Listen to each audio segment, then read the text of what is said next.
बिस्मिल्लाहिर्रहमानिर्रहीम, अस्सलामुअलैकुम। Welcome to my channel. आज की वीडियो में हम ग्रेड 5 इंग्लिश बुक का यूनिट नंबर 7 रीड करेंगे।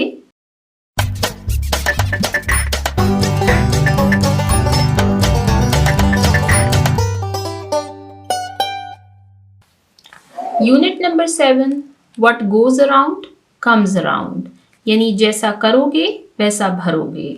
इस यूनिट पर हम ऑलरेडी एक वीडियो बना चुके हैं जिसमें हमने इस proverb what goes around comes around पर बेस्ड एक बहुत इंटरेस्टिंग स्टोरी को रीड किया था।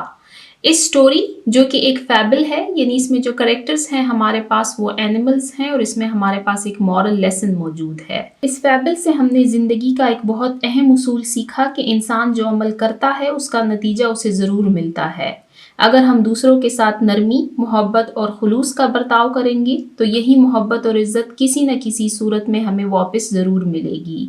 लेकिन अगर हम किसी के साथ जुल्म, धोखा या बदसलूकी करेंगे तो इसका मनफी असर भी एक दिन हमारे सामने ज़रूर आएगा। यानी हमारे जो छोटे छोटे एक्शंस होते हैं ये भी दूसरों के दिलों पर असर डालते हैं। अगर हम चाहते हैं कि दुनिया हमारे साथ अच्छा सलूक करे तो हमें भी दुनिया वालों के साथ अच्छा सलूक करना चाहिए। मुख्तसरन ये कि ये ज़िंदगी एक आईना है, हम जो दिखाएंगे वही वापस हमें नज़र आएगा। इसमें हमने जो फैबल रीड की थी उसमें हमारे पास 3 पार्टीज थी, माउस, फ्रॉग एंड हॉक। और हमने इस फैबल में रीड किया कि कैसे फ्रॉग की सेल्फिशनेस की वजह से वो अपने जान से हाथ गवा बैठा। आज की वीडियो हम स्टार्ट करेंगे यूनिट नंबर 7 के ओरल कम्युनिकेशन के पोर्शन से। ओरल कम्युनिकेशन जुबानी बातचीत या जुबानी गुफ्तगू। लर्निंग द साउंड्स यानी आवाजें सीखिए। लर्निंग द साउंड्स के पोर्शन में फर्स्ट टॉपिक है हमारे पास वॉवल्स एंड कॉन्सोनेंट्स। ये हमारे पास बहुत बेसिक और बहुत इजी टॉपिक है। आप जानते हैं कि हमारे पास इंग्लिश लैंग्वेज में जो टोटल अल्फ़ाबेट्स हैं वो हैं 26। इन 26 अल्फ़ाबेट्स में हमारे पास 5 वॉवल्स हैं, जबकि जो रिमेनिंग 21 है वो हमारे पास कॉन्सोनेंट्स हैं। जो वॉवल्स हैं हमारे पास वो हैं ए, ई, आई, ओ एंड यू, और जो रिमेनिंग है वो हमारे पास कॉन्सोनेंट्स हैं। For example B, C, D, F, G, H, फिर आई यहाँ पर आ गया, जे, के, एल, एम, एन, ओ यहाँ पर आ गया, P, Q, R, S, T, U यहाँ पर आ गया, V, W, X, Y and Z. तो आइए इस टॉपिक को रीड करना स्टार्ट करते हैं। Question number 1, read the given sentences के दिए हुए जुमलों को पढ़िए एंड नोटिस और गौर कीजिए द यूज ऑफ वर्ड्स, ऐसे अल्फाज का starting with consonant and vowel sounds. नीचे आपको कुछ सेंटेंसेस दिए गए हैं, हमने देखना है कि इनमें कौन से वर्ड्स जो हैं वो कॉन्सोनेंट से स्टार्ट हो रहे हैं और कौन से वर्ड्स जो हैं वो वोवल साउंड से स्टार्ट हो रहे हैं। तो आइए दिए हुए सेंटेंसेस को रीड करते हैं। The frog splashed around and swum, croaking about as if he had done a good deed है ये, अच्छा फीट नहीं है। ये सेंटेंस हमने यहाँ पर स्टोरी में रीड किया है। अगर मैं आपको यहाँ पर दिखाऊं, यहाँ पर आप देख सकते हैं The frog splashed around happily and swam, croaking about as if he had done a good deed। अब यहाँ पर मेरे पास 2 कलर्स के पॉइंटर्स हैं, तो ब्लू से हम कॉन्सोनेंट को मार्क करेंगे और पर्पल से हम वॉवल को मार्क करेंगे। तो फर्स्ट वर्ड है द, ये हमारे पास कॉन्सोनेंट लेटर से स्टार्ट हो रहा है। फिर है फ्रॉग, ये भी हमारे पास कॉन्सोनेंट साउंड से स्टार्ट हो रहा है। स्प्लैश्ड, ये कॉन्सोनेंट साउंड से स्टार्ट हो रहा है। अराउंड, अब ये हमारे पास वॉवल साउंड से स्टार्ट हो रहा है। एंड भी vowel sound. Swam, consonant sound. Croaking, consonant sound. About, vowel sound. Edge, vowel sound. If, vowel sound. He, consonant sound. Had, consonant sound. Done, consonant sound. A, vowel. Good, consonant sound. Did, consonant sound. The, consonant sound. Frog, consonant sound. Intended. vowel sound. To, consonant sound, get, consonant sound, into, vowel sound. Mischief, consonant sound. Mariam, consonant sound. Likes, consonant sound. To, consonant sound. Eat, vowel sound. Eggs, vowel sound. And, vowel sound. Bread, for breakfast. ये तीनों हमारे पास consonant sound है. Only vowel sound. At vowel sound. Apple vowel sound. Were left consonant sound. In vowel sound. This basket consonant sound. Naima consonant sound. Is a vowel sounds. Bright student, ये हमारे पास दोनों consonant sound है. Of our university, ये तीनों हमारे पास vowel sound हैं. तो यहाँ पर हमने दिए हुए सेंटेंसेस में से वॉवल एंड कॉन्सोनेंट साउंड से स्टार्ट होने वाले लेटर्स को मार्क किया. यहाँ पर हमारा ये क्वेश्चन एंड होता है. मैं आपको ऑलरेडी बता चुकी हूँ हमारे पास 5 वॉवल्स हैं, जो रिमेनिंग है वो हमारे पास कॉन्सोनेंट्स हैं. आप चाहें तो अल्फाबेट्स यहाँ पर लिख भी सकते हैं. अब इसी से रिलेटेड आपको एक्टिविटी दी गई है. Question number 2, right 5 words starting with consonant and vowel sounds each in your notebook. अब आपने अपनी नोटबुक में ऐसे 5 वर्ड्स लिखने हैं जो कि कॉन्सोनेंट साउंड से स्टार्ट हो रहे हैं और 5 ऐसे वर्ड्स लिखने हैं जो कि वॉवल साउंड से स्टार्ट हो रहे हैं. हम यही इसी टेक्स्ट से कुछ वर्ड्स पिक कर लेते हैं. तो सबसे पहले उन वर्ड्स को मार्क करते हैं जो कि कॉन्सोनेंट साउंड से स्टार्ट हो रहे हैं. For example water, mouse, shell, love, mind, never. ये मैंने आपको 6 वर्ड्स मार्क करके दिए हैं. अब वॉवल साउंड से जो वर्ड स्टार्ट हो रहे हैं उनको मार्क करते हैं. For example used,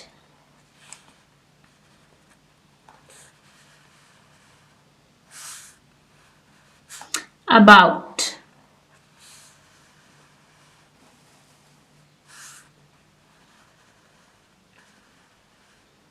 upon, away, out,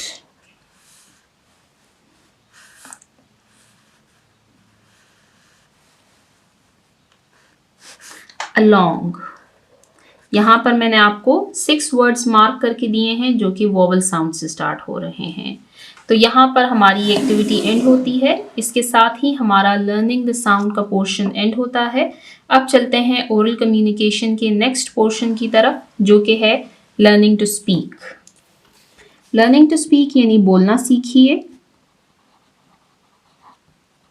learning to speak के पोर्शन में फर्स्ट क्वेश्चन है हमारे पास, read and practice the given dialogue, कि दिए हुए डायलॉग को पढ़िए और इसकी मश्क कीजिए. डायलॉग कहते हैं मुकालमे को. मुकालमा या डायलॉग कहते हैं 2 या 2 से ज़्यादा अफराद के दरमियान की बातचीत को. तो आइए इस डायलॉग को रीड करते हैं. फर्स्ट पार्टी है हमारे पास हैन यानी मुर्गी. हेलो माउस, हेलो चूहे, हाउ आर यू, तुम कैसे हो. सेकेंड पार्टी माउस यानी चूहा. I am fine thank you, मैं ठीक हूँ शुक्रिया. हाउ आर यू, आप कैसी हैं. हैन मुर्गी. आई एम गुड, मैं ठीक हूँ. यू लुक इन अ हरी, तुम जल्दी में लग रहे हो. वेयर आर यू गोइंग, तुम कहाँ पर जा रहे हो. माउस चूहा. Yes I am getting late, जी हाँ मुझे देर हो रही है. I am going with a frog to see the under water world, कि मैं एक मेंढक के साथ पानी के नीचे की दुनिया देखने जा रहा हूँ. अंडर वाटर वर्ल्ड, पानी के नीचे की दुनिया. अब ये हमारे पास थर्ड पार्टी है, क्रो यानी कौवा. हेलो हेन एंड माउस, हेलो मुर्गी और चूहे. What are you both discussing, कि तुम दोनों क्या बात कर रहे हो, यानी किस बात पर बहस कर रहे हो. माउस लुक्स हैप्पी टुडे, कि चूहा बहुत खुश दिख रहा है. हेन मुर्गी. He is going with a frog to the under water world, कि ये एक मेंढक के साथ पानी के नीचे की दुनिया देखने जा रहा है. क्रो कौवा. ओह इट सीम्स इंटरेस्टिंग, कि ओह ये तो बहुत दिलचस्प दिख रहा है. इंटरेस्टिंग यानी दिलचस्प. But it can be dangerous for you, लेकिन ये तुम्हारे लिए खतरनाक भी हो सकता है. This frog is naughty so be aware of him, कि कि ये जो मेंढक है ये बहुत शरारती है, तो तुम उससे होशियार रहो। Mouse, I will take care of my self. चूहा, मैं अपना ख्याल रखूंगा। You don't need to worry, आप लोगों को फिक्र करने की जरूरत नहीं है। Thank you for your advice crow, कि कौवे तुम्हारे मशवरे का शुक्रिया। एडवाइस मशवरा। Crow, okay bye. कौवा, ठीक है खुदा हाफिज। Mouse, bye. Hen, good bye.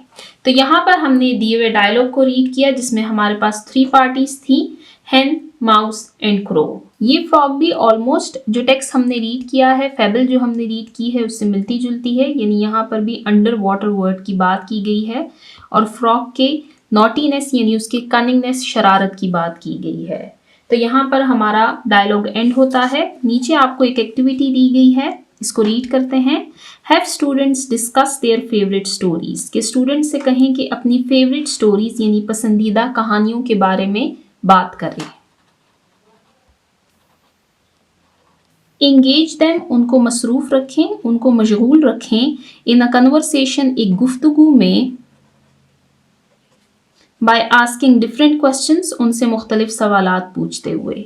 अब यहाँ पर आपकी क्लासरूम एक्टिविटी है, आपने स्टूडेंट्स से डिस्कशन करवानी है उनकी फेवरेट स्टोरीज पर।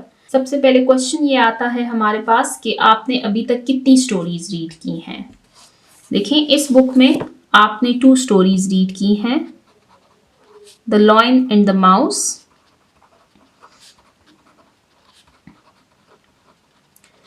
और the ant and the doe. इसके अलावा आपने यहां पर ये फैबल भी रीड की है, the frog and the mouse.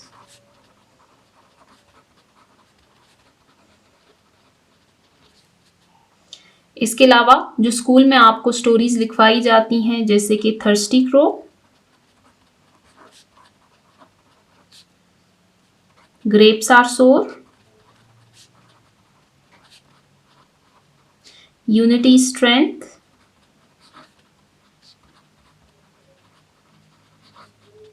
The shepherd boy and the wolf, the hare and the tortoise etcetera.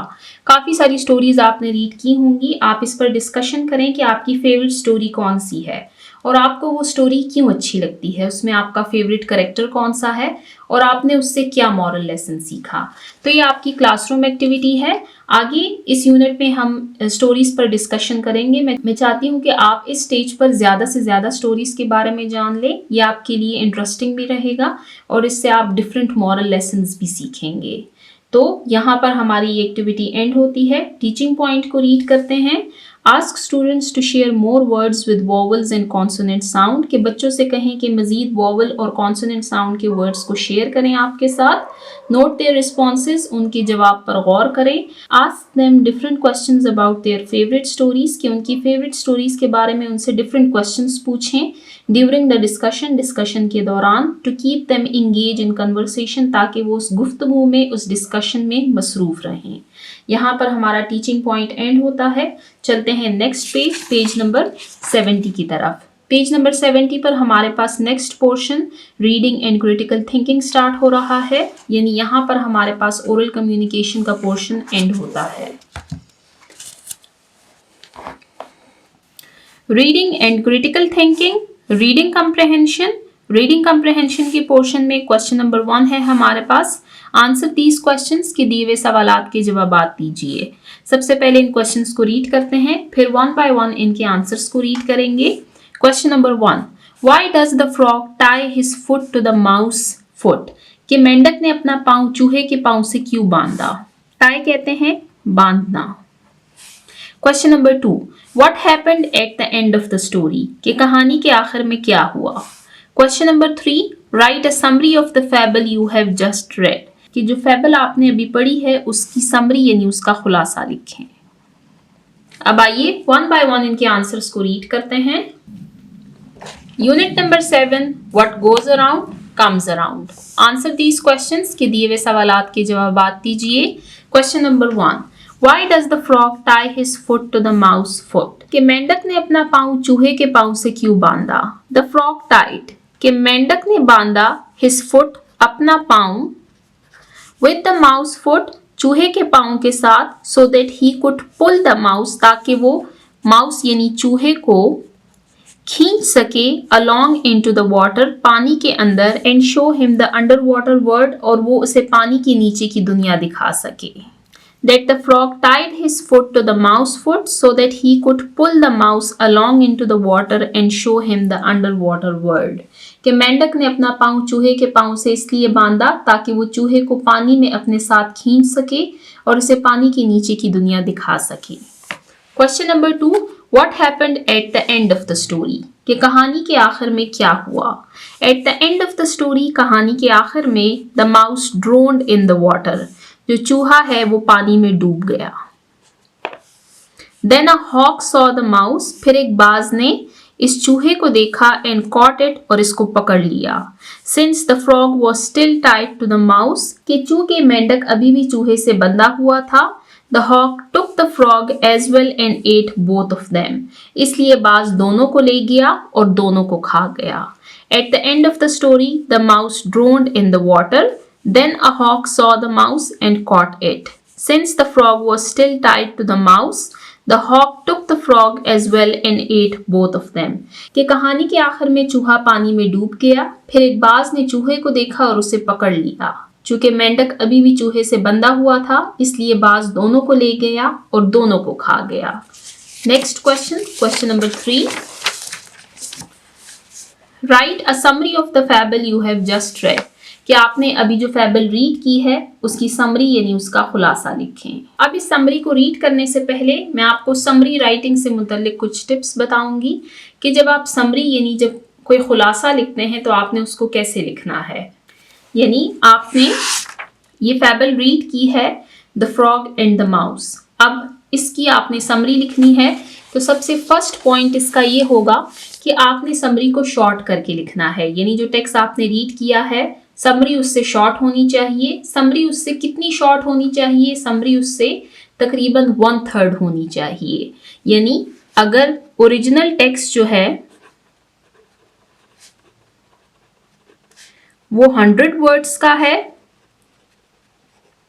तो आपकी जो समरी है वो 33 वर्ड्स की होनी चाहिए. ऑलमोस्ट. जरूरी नहीं है कि आप इसको काउंट करके 33 ही लिखें, लेकिन 40 से ज़्यादा नहीं होने चाहिए और 30 से कम नहीं होने चाहिए. इसके बाद आपने ओरिजिनल पीस वापस नहीं लिखना. यानी ये नहीं है कि जो टेक्स्ट आपके पास मौजूद है आप उसी को कॉपी पेस्ट करके लिख लें. आपने ओरिजिनल टेक्स्ट वापस नहीं लिखना.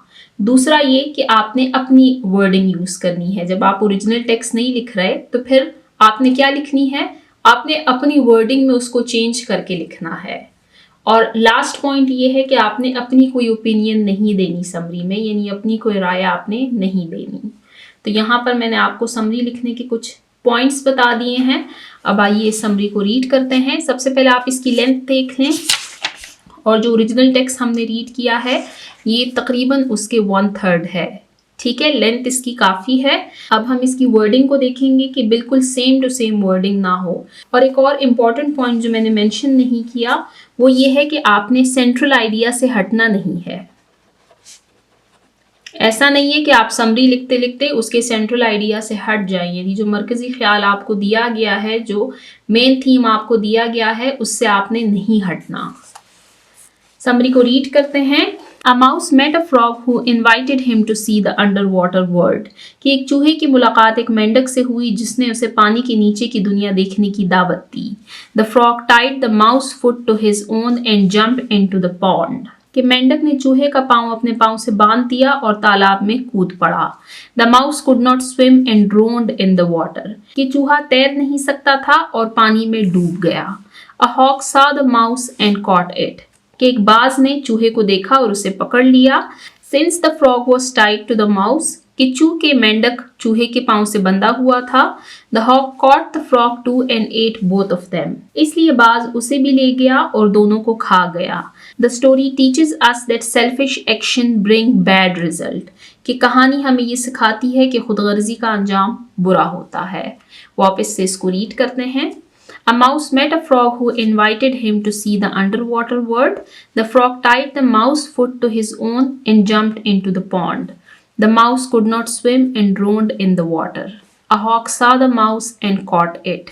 Since the frog was tied to the mouse, the hawk caught the frog too and ate both of them. The story teaches us that selfish action bring bad results. तो यहाँ पर हमने दिए हुए तीनों क्वेश्चंस के आंसर्स को read किया। इसके साथ ही हमने समरी के बारे में रीड किया कि समरी लिखने में हमें कौन कौन से पॉइंट्स का ध्यान रखना चाहिए और फिर उसी के अकॉर्डिंग यानी उन पॉइंट्स को अप्लाई करते हुए हमने समरी को रीड किया। तो यहाँ पर हमारा रीडिंग कम्प्रिहेंशन का क्वेश्चन नंबर 1 एंड होता है। अब चलते हैं क्वेश्चन नंबर 2 की तरफ। Question number 2, read the given elements of a fable. के नीचे आपको फैबल के एलिमेंट्स यानी अनासर दिए गए हैं, इसको पढ़िए। इन एलिमेंट्स को मिलाकर एक कंप्लीट स्टोरी बनती है, एक कंप्लीट फैबल बनती है। तो आइए इन एलिमेंट्स को रीड करते हैं। सबसे पहले रीड मी पोर्शन को रीड करते हैं जिसमें आपको फैबल की डेफिनेशन दी गई है। फैबल की डेफिनेशन हम ऑलरेडी इस यूनिट के फर्स्ट वीडियो में रीड कर भी चुके हैं। यहाँ पर रीड मी पोर्शन में पेज नंबर 68, यहाँ पर इसको रिवाइज करते हैं। A fable is a short story with animal characters. कि फैबल एक मुख्तसर कहानी होती है जिसमें जानवर किरदार होते हैं। It has a moral lesson. इसमें एक अखलाकी सबक मौजूद होता है। It is not based on reality. और ये हकीकत पर मबनी नहीं होती। रियलिटी हकीकत। तो यहाँ पर हमने फैबल की डेफिनेशन को रीड किया। इस यूनिट में हमने जो स्टोरी रीड की है the frog and the mouse, वो हमारे पास एक फैबल ही है क्योंकि उसमें जो करेक्टर्स हैं वो एनिमल्स हैं। इसके अलावा इसमें हमारे पास एक मॉरल लेसन भी मौजूद है और ये रियलिटी पर बेस्ड नहीं है। तो आइए अब एलिमेंट्स को रीड करते हैं। हमारे पास टोटल एलिमेंट्स हैं 1, 2, 3, 4 एंड 5।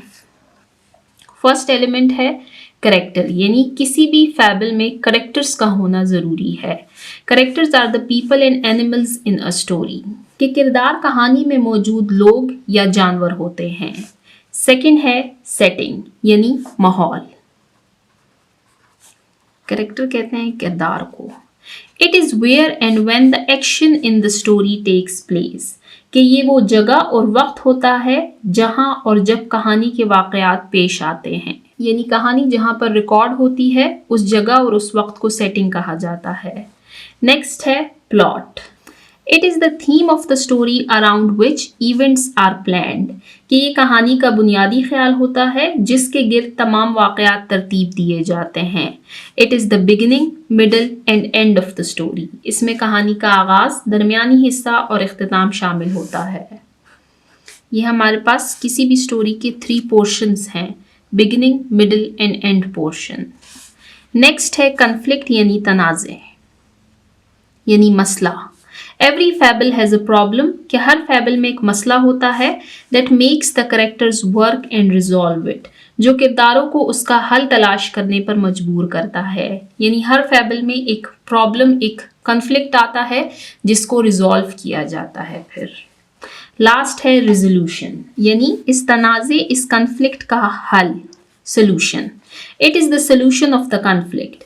कि ये मसले का हल होता है and it has a moral. और फिर उस मसले की वजह से इसमें हमारे पास एक अखलाकी सबक सामने आता है। मॉरल, अखलाकी सबक। ये जो एलिमेंट्स हैं ये आप रट लें, ठीक है। किसी भी स्टोरी को जब आप रीड करते हैं तो इनमें आप इन 5 बातों का ध्यान रखा करें कि इसमें करेक्टर्स हमने कौन से रीड किए हैं, इसकी सेटिंग क्या है, प्लॉट क्या है, कन्फ्लिक्ट क्या आया है और उस कन्फ्लिक्ट को रिजॉल्व कैसे किया गया है। ये जो 5 पॉइंट्स हैं, जो 5 एलिमेंट्स हैं, ये एक कंप्लीट फैबल बनाते हैं। जैसे हमने अभी यहाँ पर जो फैबल रीड की है इसको इन एलिमेंट्स के अकॉर्डिंग हम सॉल्व करते हैं। अगर हम करेक्टर्स की बात करें तो करेक्टर्स हमारे पास थे mouse, frog and a hawk. अब अगर सेटिंग की बात करें कि स्टोरी कहाँ पर रिकॉर्ड की गई है तो यहाँ पर हमने रीड किया था अ मेडो यानी घास का मैदान, एंड अ पॉन्ड और एक तालाब, जैसे कि आप देख सकते हैं। या आप ये भी कह सकते हैं कि ये एक जंगल यानी फॉरेस्ट में रिकॉर्ड की गई है। इसके बाद अगर हम प्लॉट की बात करें तो प्लॉट हमारे पास क्या है? That a frog invites a mouse to see the under water world and ties his foot to the mouse. The mouse can not swim and drowns. कि मेंढक चूहे को पानी के नीचे की दुनिया दिखाने के लिए बुलाता है और उसका पाँव अपने पाँव से बांध देता है। चूहा तैर नहीं पाता और डूब जाता है।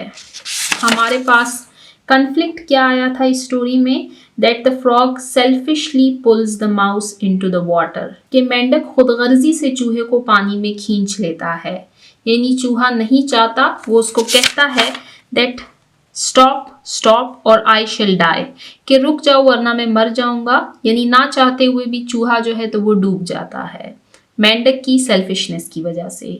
और स्टोरी का रेजोल्यूशन क्या है? रेजोल्यूशन हमारे पास इस लास्ट इलस्ट्रेशन में है that a hawk catches the mouse and also take the frog because he is tied to it. कि एक बाज चूहे को पकड़ लेता है और चूंकि मेंढक उसके साथ बंधा हुआ होता है इसलिए वो भी पकड़ा जाता है। यानी फ्रॉग की सेल्फिशनेस की वजह से फ्रॉग अपनी जान से हाथ धो बैठता है। तो यहाँ पर हमने इस स्टोरी को इन एलिमेंट्स के जरिए एनालाइज किया। तो यहाँ पर हमारा ये क्वेश्चन नंबर 2 एंड होता है, जिसमें हमने फैबल और उसके एलिमेंट्स को रीड किया। अब रीड करते हैं क्वेश्चन नंबर 3 को। रीडिंग कम्प्रहेंशन के पोर्शन में क्वेश्चन नंबर 3 है हमारे पास, which is your favourite character of the story. कि इस कहानी में आपका पसंदीदा किरदार कौन सा है? डिस्कस, बहस कीजिए, वाई, कि क्यों। अब जो ये स्टोरी जो फैबल हमने रीड की है उसमें हमारे पास टोटल 3 कैरेक्टर्स हैं, mouse, frog and hoc.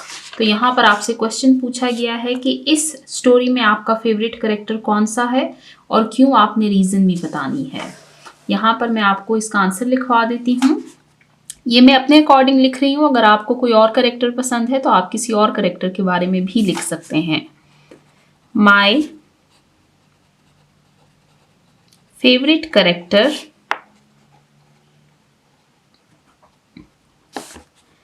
in the story is Mouse because he is innocent and kind. He accepts the frog's invitation because he wants to see underwater world, unaware of its consequences. My favorite character in the story is Mouse because he is innocent and kind. इस कहानी में मेरा पसंदीदा किरदार चूहा है क्योंकि वो मासूम और मेहरबान है। He accepts the frog invitation because he wants to see underwater world, unaware of its consequences. कि उसने मेंढक की दावत कबूल की क्योंकि वो पानी के नीचे की दुनिया देखना चाहता था, उसके नताइज से बेखबर। यानी उसको मालूम नहीं था कि अगर वो अंडर वाटर वर्ल्ड में जाएगा तो उसके साथ क्या होगा। ना ही उसको फ्रॉग के सेल्फिशनेस के बारे में पता था क्योंकि वो इनोसेंट था। कॉन्सिक्वेंसेस कहते हैं नताइज को। अनअवेयर, मालूम ना होना, यानी वो बेखबर था कि अगर वो पानी के नीचे जाएगा तो उसके क्या नताइज आएंगे। तो यहाँ पर हमने अपने फेवरेट कैरेक्टर के बारे में लिखा और उसकी रीज़न भी लिखी कि वो हमारा फेवरेट कैरेक्टर क्यों है। Because he was innocent in the story, क्योंकि वो कहानी में मासूम किरदार था। तो यहाँ पर हमारा क्वेश्चन नंबर 3 एंड होता है। अब चलते हैं नेक्स्ट क्वेश्चन की तरफ। रीडिंग कम्प्रहेंशन के पोर्शन में क्वेश्चन नंबर 4 है हमारे पास। रीड द गिवन स्टोरी की दी हुई कहानी को पढ़िए and fill in the blanks और खाली जगह को पुर कीजिए with the correct words given below. नीचे आपको कुछ वर्ड्स दिए गए हैं, पहले इन वर्ड्स को रीड करते हैं। A, the, winning, hare, challenged, fast, woke, won, tortoise, left, the. ये जो वर्ड्स हैं हमारे पास, इनको हमने इन ब्लैंक्स में फिल करना है। ये हमारे पास एक स्टोरी है। स्टोरी कौन सी है? The hare and the tortoise. ये स्टोरी आपने ज़रूर सुनी होगी, केचवे और खरगोश की कहानी। ये भी हमारे पास एक फैबल है। क्यों? क्योंकि इसमें जो करेक्टर्स हैं वो एनिमल्स हैं और इसमें हमारे पास एक मॉरल लेसन भी मौजूद है। इस एक्टिविटी को सॉल्व करने से पहले मैं चाहती हूँ कि आप ये स्टोरी देखें। तो सबसे पहले आप स्टोरी देखें, द हेयर एंड द टोर्टॉइज, और फिर हम इस एक्टिविटी को सॉल्व करेंगे। तो आइए देखते हैं story the hare and the tortoise. The tortoise and the hare. One day, a hare boasted about how fast he could run. The tortoise, tired of hearing him brag, said, "I challenge you to a race." The hare burst out laughing. "You? Beat me? Impossible." Still, he agreed, and the race was set. Ready, set, go! The hare dashed forward like the wind.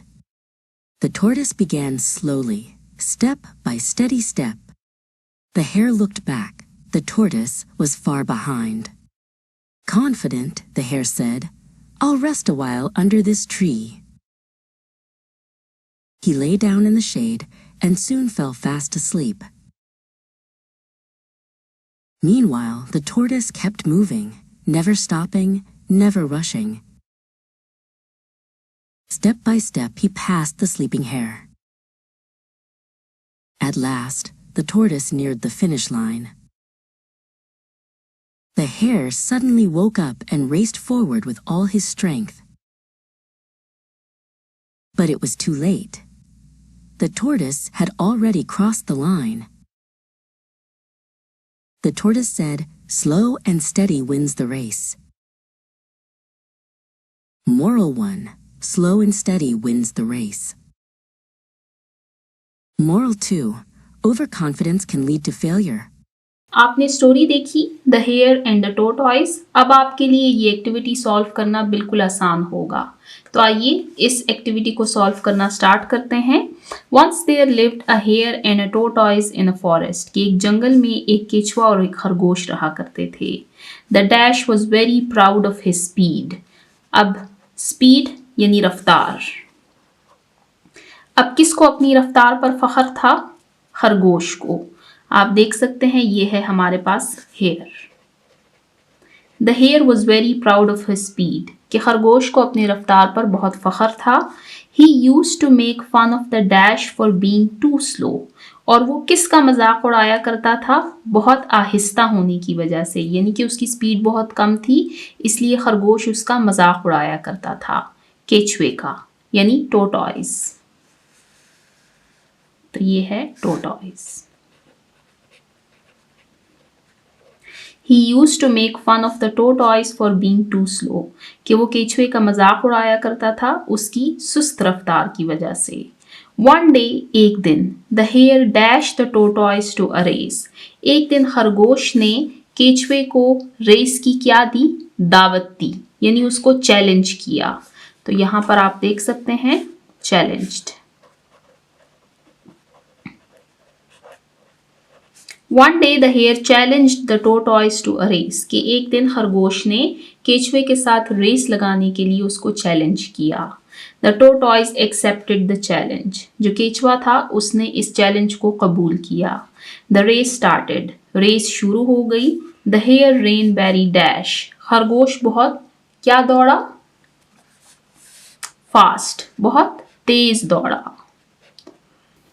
The tortoise was dash much behind. जो केचुआ था वो बहुत पीछे रह गया। अब इसके लिए हम वर्ड लिखेंगे left. The tortoise was left much behind. जो केचुआ था वो खरगोश से बहुत पीछे रह गया। The hare got tired and stopped to have some rest under dash tree. कि इतने में जो खरगोश है वो थक गया और एक दरख्त के नीचे आराम करने के लिए रुक गया। अब यहाँ पर इस ट्री के साथ हम क्या लगाएंगे? अ या द। तो आप देख सकते हैं कि जो ट्री है ये हमारे पास एक नाउन है और ये नाउन स्टार्ट हो रहा है कॉन्सोनेंट लेटर से, यानी टी से। तो यहाँ पर हम ए लिखेंगे।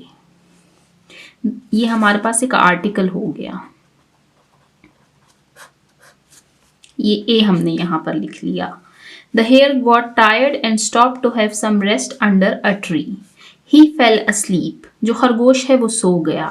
Dash tortoise passed him. कि जो tortoise जो केचुआ था वो वहां से गुजर गया, यानी वो खरगोश से गुजर गया. अब यहाँ पर tortoise के साथ हम क्या लगाएंगे? देखें, जो डेफिनेट आर्टिकल है हमारे पास द, उसकी एप्लीकेशन का हमारे पास एक रूल ये है कि ऐसा नाउन जिसको ऑलरेडी मेंशन किया गया हो, यानी टोटॉइज आप देख सकते हैं इसका जिक्र पहले कई बार आ चुका है, तो इनके साथ हम द लगाते हैं. The tortoise passed him and reached the dash post. कि जो केचुआ है वो वहां से गुजर गया और कहां पर पहुंच गया? द विनिंग पोस्ट, यानी उस मुकाम तक पहुंच गया जहां पर रेस खत्म होती है. The hare dash up. जो केचुआ है ही वोक अप, वो जाग उठा. And ran as fast as he could. और अब इतनी तेजी से दौड़ा जितनी की तेजी से वो दौड़ सकता था. He saw that the tortoise was already there. उसने देखा कि केचुआ पहले से ही वहां पर मौजूद है. At dash winning post. At the winning post. अब यहाँ पर हमने द फिर से क्यों लगाया है? जैसे कि मैंने आपको बताया है कि ऑलरेडी जो मेंशन की हुई चीज़ें होती हैं, जब उनका बाद में फिर से जिक्र आता है तो उनके साथ हम डेफिनेट आर्टिकल यानी द लगाते हैं. तो यहाँ पर भी हमने आर्टिकल का यूज़ किया है. The tortoise had dash the race. कि जो केचुआ है वो रेस वॉन यानी जीत चुका था. तो यहाँ पर हमने दिए हुए वर्ड्स से इन ब्लैंक्स को फिल किया और यहाँ पर ये स्टोरी हमारे पास कंप्लीट होती है. तो आइए इस स्टोरी को दोबारा से रीड करते हैं. Once there lived a hare and a tortoise in a forest. The hare was very proud of his speed. He used to make fun of the tortoise for being too slow. One day, the hare challenged the tortoise to a race. The tortoise accepted the challenge. The race started. The hare ran very fast. The tortoise was left much behind. The hare got tired and stopped to have some rest under a tree. He fell asleep. The tortoise passed him and reached the winning post. The hare woke up and ran as fast as he could. He saw that the tortoise was already there at the winning post. The tortoise had won the race. तो यहाँ पर हमने इस दी हुई story को read किया. अब वापस चलते हैं.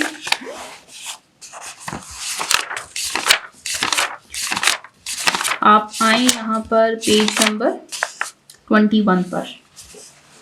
यहाँ पर डेफिनेट आर्टिकल द के रूल्स हमने रीड किए थे. तो जिन बच्चों ने ये वीडियो नहीं देखी, ये हमारे पास यूनिट नंबर 2 की 3rd वीडियो है. तो आप इस वीडियो को ज़रूर देखें ताकि आप डेफिनेट आर्टिकल द के यूजेज के बारे में समझ सकें. वापस चलते हैं पेज नंबर 70 की तरफ. टीचिंग पॉइंट को रीड करते हैं. Ask students the above questions. कि बच्चों से ऊपर दिए गए सवालात पूछिए. इन क्वेश्चंस की बात की जा रही है.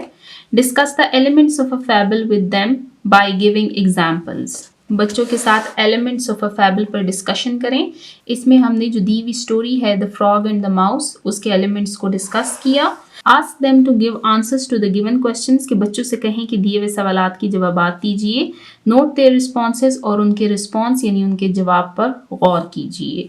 तो यहाँ पर हमारा टीचिंग पॉइंट एंड होता है. अब चलते हैं नेक्स्ट पेज, पेज नंबर 71 की तरफ.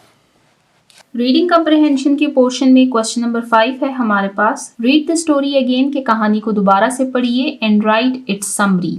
और इसका खुलासा लिखिए इन योर ओन वर्ड्स, अपने अल्फाज में. इन योर नोटबुक, अपनी नोटबुक में. ये जो क्वेश्चन है हमारे पास और यहाँ क्वेश्चन आंसर्स में जो 3rd क्वेश्चन है हमारे पास ये सेम है. ये हम ऑलरेडी रीड कर चुके हैं. मैं आपको सिर्फ रिवाइज करवा देती हूँ. हमने समरी भी रीड की है. इस स्टोरी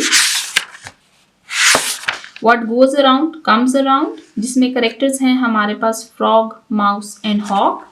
और हमने उन इम्पॉर्टेंट पॉइंट्स के बारे में भी रीड किया था जो समरी लिखने के लिए ज़रूरी होते हैं. जैसे कि मैंने आपको बताया था कि ये ओरिजिनल टेक्स्ट के ऑलमोस्ट 1/3 पार्ट होना चाहिए. सेंट्रल आइडिया चेंज नहीं करना आपने समरी को अपने अल्फाज में लिखना है. यानी you have to write it in your own words. और आपने ओरिजिनल टेक्स्ट को कॉपी पेस्ट नहीं करना.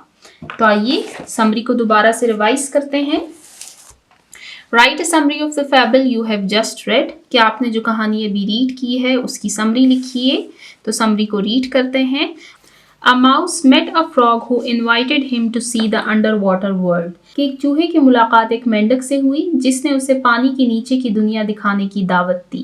The frog tied the mouse foot to his own and jumped into the pond. कि मेंढक ने चूहे का पाँव अपने पाँव से बांध दिया और तालाब में कूद गया।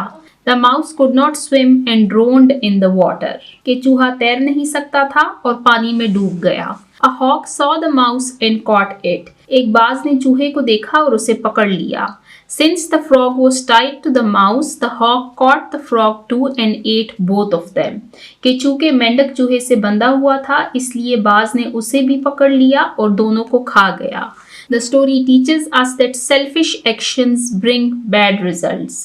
कि ये कहानी हमें सिखाती है कि खुदगर्जी का अंजाम बुरा होता है। तो यहाँ पर हमने इस फैबल की समरी को रीड किया। वापस चलते हैं बुक की तरफ। तो यहाँ पर हमारा रीडिंग कंप्रहेंशन का क्वेश्चन नंबर 5 एंड होता है। अब रीड करते हैं क्वेश्चन नंबर 6 को।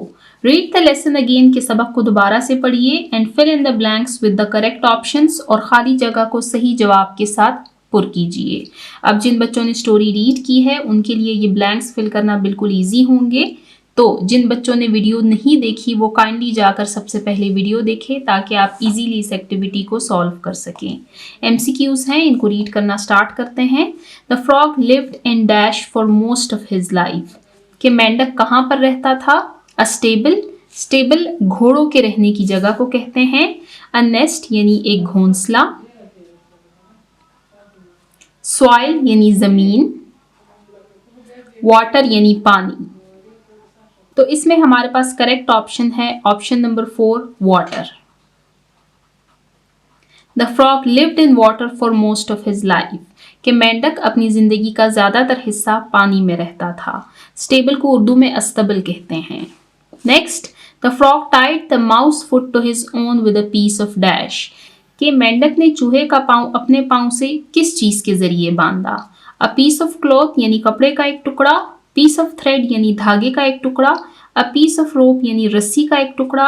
अ पीस ऑफ स्ट्रिंग, स्ट्रिंग भी धागे को कहते हैं लेकिन स्टोरी में थ्रेड का इस्तेमाल किया गया है, तो हमारे पास यहाँ पर करेक्ट ऑप्शन है थ्रेड यानी धागा।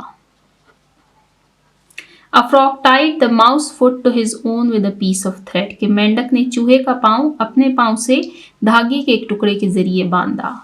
Next, the poor dash drowned and his body floated on the surface of the water, कि बेचारा कौन डूब गया और उसका जो जिस्म है, उसकी जो बॉडी है वो पानी की सतह के ऊपर तैरने लगी। अब ये जो स्टेटमेंट है ये हमने स्टोरी में रीड नहीं की, हमने सिर्फ ये रीड किया कि जो माउस है वो डूब गया था, लेकिन यहाँ पर हमें बताया गया है कि जो चूहा है वो डूबकर मर गया और उसकी जो बॉडी थी वो पानी की सतह के ऊपर आ गई थी। हॉक, हेन, माउस, क्रो, तो करेक्ट ऑप्शन है mouse. The poor mouse drowned and his body floated on the surface of the water. Next, as you sow, so shall you dash, कि जैसा आप बोएंगे वैसा आप कुक यानी पकाना, रीप यानी काटना, ईट यानी खाना, इंजॉय यानी लुत्फानंदोज होना। तो इसमें हमारे पास करेक्ट ऑप्शन है reap. As you sow, so shall you reap, कि जैसा आप बोएंगे वैसे ही आप काटेंगे। लास्ट है हमारे पास The hawk had a good dash, कि बाज ने क्या खाया? लंच दोपहर का खाना, डिनर रात का खाना, सपर भी रात के खाने को कहते हैं, ब्रेकफास्ट कहते हैं नाश्ते को। तो हमने स्टोरी में रीड किया था सपर। That the hawk had a good supper, कि बाज ने पेट भरकर रात का खाना खाया। तो यहाँ पर दिए हुए एमसीक्यूज को हमने सॉल्व किया।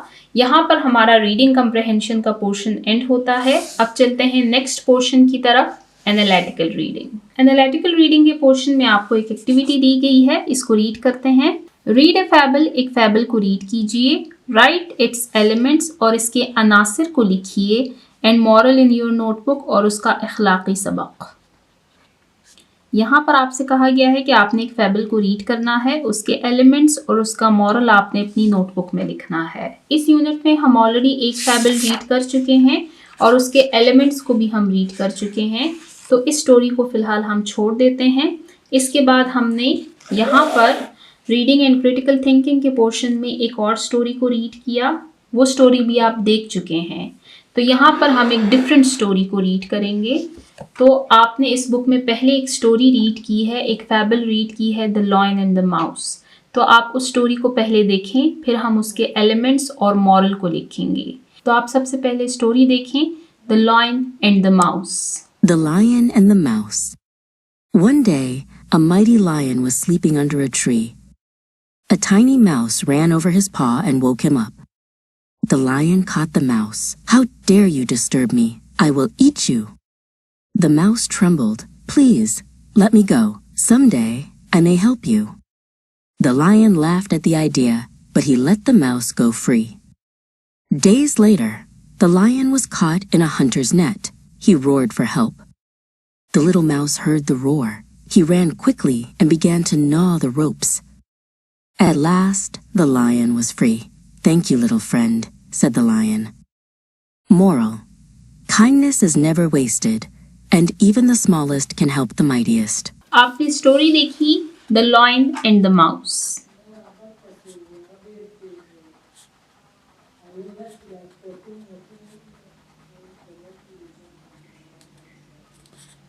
अब हम इस स्टोरी के एलिमेंट्स को लिखेंगे। एलिमेंट्स के बारे में हम ऑलरेडी रीड कर भी चुके हैं। सबसे पहले हम स्टोरी में मौजूद कैरेक्टर्स के बारे में लिखेंगे। तो स्टोरी में हमारे पास 3 कैरेक्टर्स हैं, a lion, mouse and the Hunter. वो शिकारी जिसके जाल में शेर फंसा था। अब अगर हम सेटिंग की बात करें तो स्टोरी है एक जंगल यानी एक फॉरेस्ट में। अब बात करते हैं प्लॉट की।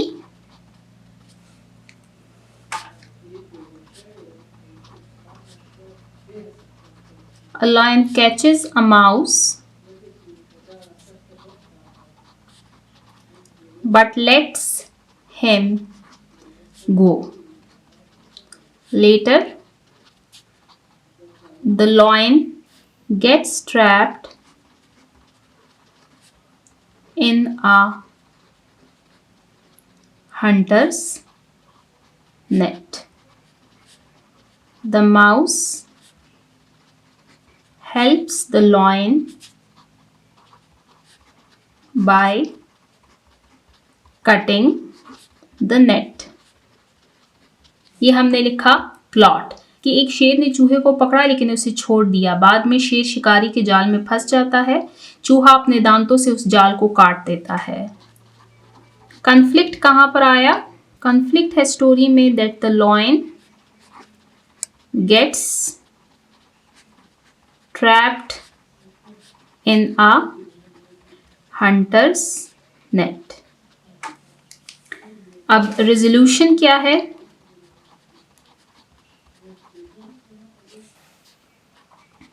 That the mouse cuts the net and saves the lion. कि चूहा जाल को काट कर शेर को बचा लेता है। अब इसका मॉरल हमें क्या मिला? स्टोरी आपने देखी है। स्टोरी का मॉरल ये है that kindness is never wasted.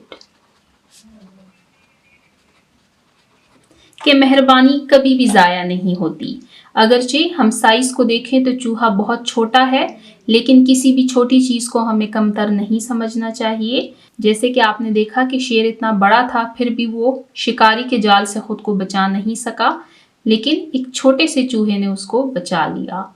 तो मॉरल क्या है? That kindness is never wasted, कि मेहरबानी कभी भी ज़ाया नहीं जाती। तो यहाँ पर हमारी एनालिटिकल रीडिंग के पोर्शन में दी गई एक्टिविटी को हमने सॉल्व किया। इसके साथ ही हमारा रीडिंग एंड क्रिटिकल थिंकिंग का पोर्शन एंड होता है। आज की वीडियो को हम यहीं पर एंड करते हैं। इंशाल्लाह नेक्स्ट वीडियो में हम लैंग्वेज फोकस के पोर्शन को कवर करेंगे। तो जिन बच्चों ने अभी तक मेरे चैनल को सब्सक्राइब नहीं किया, काइंडली मेरे चैनल को सब्सक्राइब कीजिए ताकि हर आने वाली वीडियो आपको टाइमली मिल सके। Thank you.